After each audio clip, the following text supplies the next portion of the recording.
j'aimerais ça savoir, est-ce que c'est juste moi qui réagis comme ça quand quelqu'un vient me dire « Cathy, il faudrait que tu lâches prise. » Ben oui, je sais qu'il faudrait que je lâche prise, mais disons que c'est plus facile à dire qu'à faire.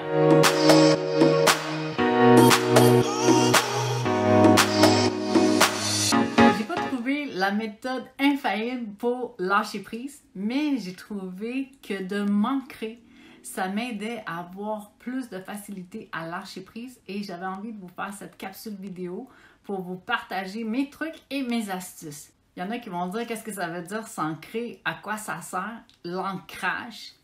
Mais laissez-moi vous dire que l'ancrage, c'est pour que nous puissions nous connecter à la Terre et pour que nous puissions nous connecter à la conscience supérieure. Ça nous aide à sortir de la tête et à entrer dans nos pieds, entrer dans nos souliers. Et ça fait référence concrètement au chakra de la racine.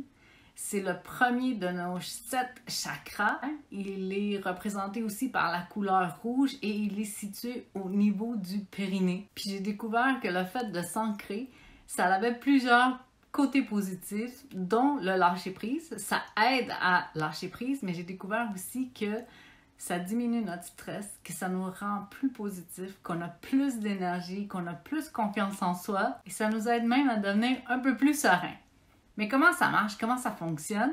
Voici mes suggestions pour s'ancrer. Allez prendre des marches dehors, si c'est possible dans la forêt ou dans un endroit où il y a beaucoup d'arbres. Ça peut être même près des montagnes ou près d'un cours d'eau. S'il y en a qui aiment jardiner, l'été s'en vient, le jardinage, c'est aussi une belle façon de s'ancrer. Je peux penser aussi à nos rencontres avec nos amis, le fait de rire, le fait de sourire, ça nous aide à rester connectés au moment présent. Vous pouvez aussi faire de la méditation, des prières. Moi, j'utilise la prière, mais vous pouvez faire du yoga, vous pouvez faire du pilates, toutes des choses qui font bouger le corps et qui nous permettent de se sentir mieux. Puis si vous avez la possibilité de vous retrouver les pieds nus, que ce soit dans la terre ou dans l'eau ou dans le sable, je vous invite fortement à prendre un moment puis à respirer sincèrement et profondément avec les pieds nus au sol. Vous allez voir, ça fait un effet qui est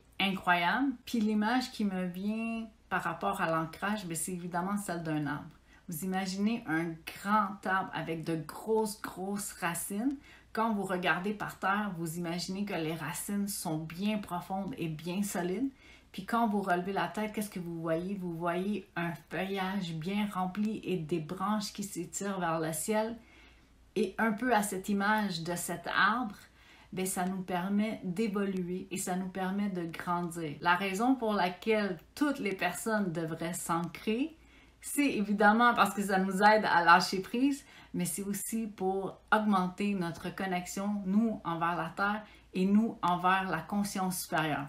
Depuis que moi, je le fais de façon régulière, je peux vous dire que je suis une personne un peu plus joyeuse et un peu plus enthousiaste.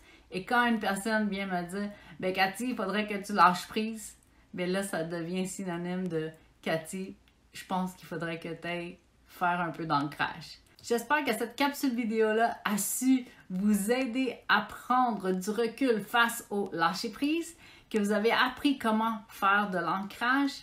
Puis en attendant, je vous donne rendez-vous sur une prochaine capsule vidéo et je vous dis à plus.